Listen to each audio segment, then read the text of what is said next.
स्वागत है बच्चों आपका इस चैनल में। हम प्रीपोजिशंस के बारे में स्टडी कर रहे हैं। तो पहले हम आज एक प्रीपोजिशंस फ्रॉम की स्टडी करते हैं, उसका यूज़ कहाँ कहाँ अप्रोप्रिएटली यूज़ कर सकते हैं उसके बारे में मैं आपको बताता हूँ।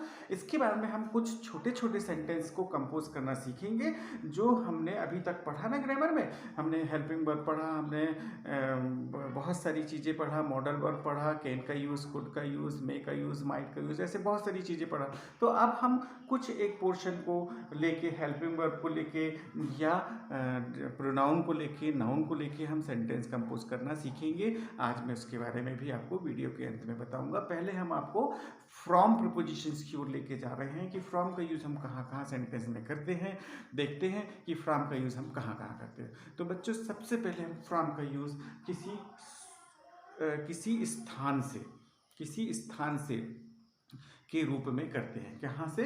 किसी स्थान से, मतलब किसी in place, from a place of, मतलब ही बिलोंग्स टू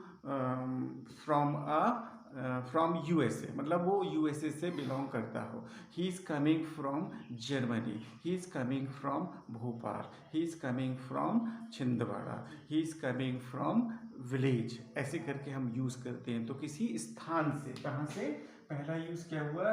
किसी स्थान से बार बार कहने का सिर्फ ये मतलब है बच्चों कि आपके दिमाग में वो बात हमेशा हमेशा के लिए जम जाए। फ्रॉम प्लेस, ठीक है। तो मैंने इसके बहुत सारे एग्जाम्पल दिया है ना। तो रिया, जैसे मैंने एक एग्जाम्पल दिया, रिया इज फ्रॉम अ विलेज। जैसे मैंने एक एग्जाम्पल आपको दिया, रिया एक छोटे से गांव से है, ऐसे करके बताया।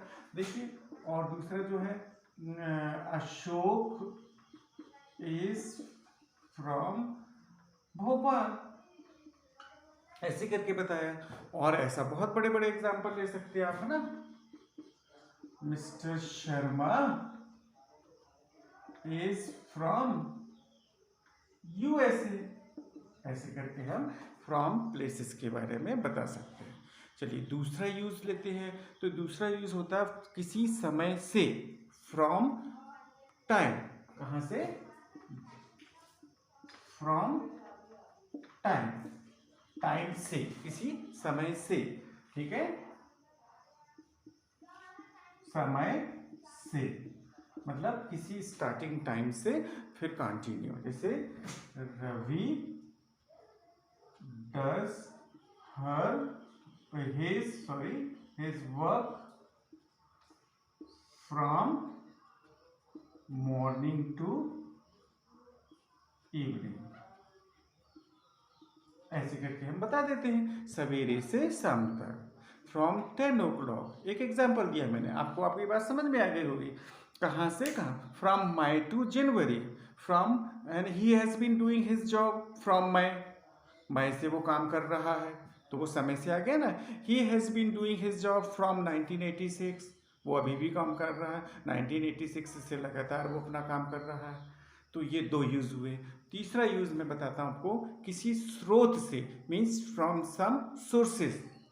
तीसरा क्या हुआ? फ्रॉम सोर्सेस, किसी स्रोत से। जैसे coconut oil is taken from coconut, ऐसे करके बताया मैंने।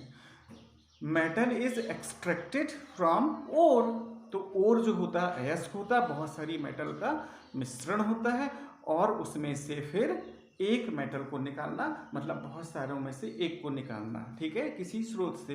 Red ball is taken from so many so many ball में से एक रेड बॉल को निकाला गया, ऐसे करके हम फ्रॉम का यूज करते हैं। इज इट ओके ना बच्चों? क्या बोला मैंने आपको? किसी स्रोत से, बहुत सारे स्रोत होते हैं, उसमें से किसी एक चीज को निकालना या उसमें से कुछ को अलग करना, वो उसको हम स्रोत बोलते हैं, ठीक है। समझ में आया ना? जैसे हमने oil is taken from soybean, वहां से उसको निकाला जाता है, ठीक है। So many students coming from a rich family, तो वो रिच फैमिली एक स्रोत हो गया, और सो मैनी गुड स्टूडेंट्स हमारे उसमें से आए। तो इस तरीके से मैंने आपको फ्रॉम के कुछ यूजेस बताया। अब मैं आपको ग्रामर से रिलेटेड कुछ ऐसी बातें बताने जा रहा हूँ जो आपको रोज़मर्रा की ज़िंदगी में सेंटेंसेस को यूज़ करने के काम आती है। तो आज हम इसके अंतर्गत जो आपको कन्वर्सेशन में लेके आना है, इससे रिलेटेड आज हम इज़, एम और आर का यूज़ करना बता रहे हैं। और हम सिर्फ डेमोन्स्ट्रेटिव प्रोनाउन के साथ में इज़ का यूज़ और आर का यूज़ हम कैसे करेंगे। Demonstrative pronoun this and that, these and those, ये दो प्रोनाउन लिया मैंने। कौन कौन से? This and that and those and these. तो हम क्या पढ़ेंगे अब आप आपको सामने? Demonstrative pronoun. डेमोन्स्ट्रेटिव प्रोनाउन के साथ में हम क्या करेंगे? हेल्पिंग वर्ब का यूज करेंगे। दिस एंड दैट के साथ में हम यहाँ पे इसका यूज करते हैं, और दीज एंड दोज के साथ में हम आर का यूज करते हैं।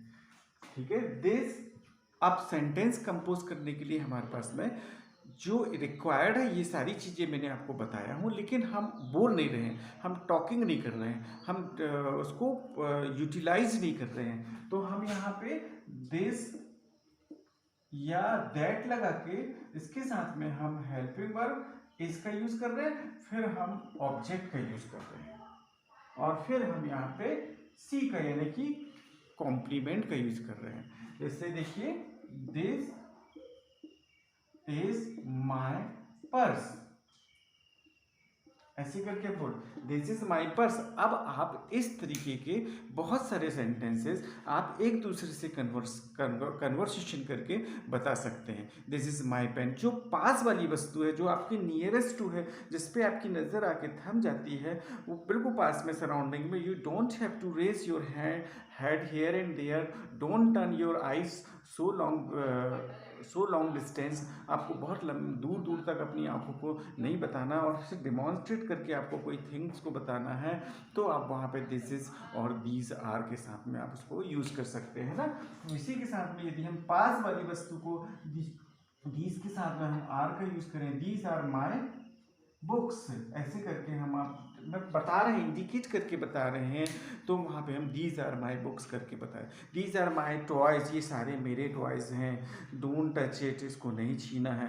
ओके, ऐसे करके this is my pen, don't touch it, this is my mobile, don't touch it, that is your, that दूर के लिए हम इंडिकेट करके ऐसे डायरेक्शन दे के बताते हैं। तो मैंने आपको बताया ना, आपको बॉडी लैंग्वेज का भी यूज़ करना है, आपको आइज़ का भी यूज़ करना है, हैंड का भी यूज़ करना है, और आपका जो प्रेजेंटेशन है वो भी आपकी बॉडी लैंग्वेज में होना चाहिए।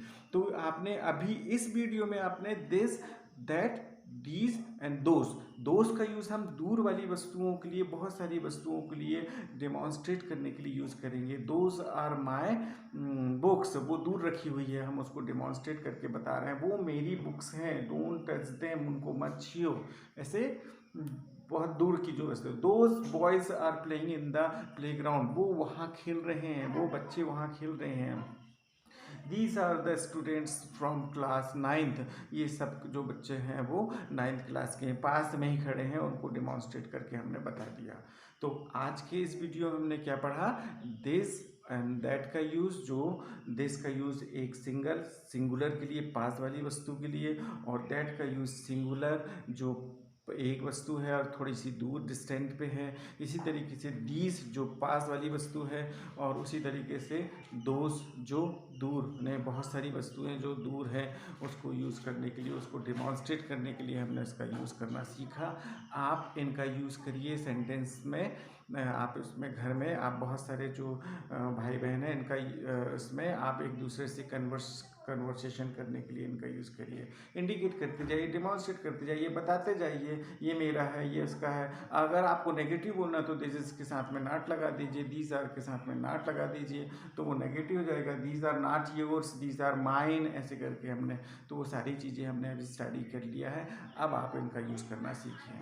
फिर मैं आपको नेक्स्ट वीडियो में कुछ और बातें बताऊंगा जिसका सेंटेंस में आपको यूज़ करते हुए आप खुद के सेंटेंस कंपोज कर पाएंगे। Okay, have a nice day.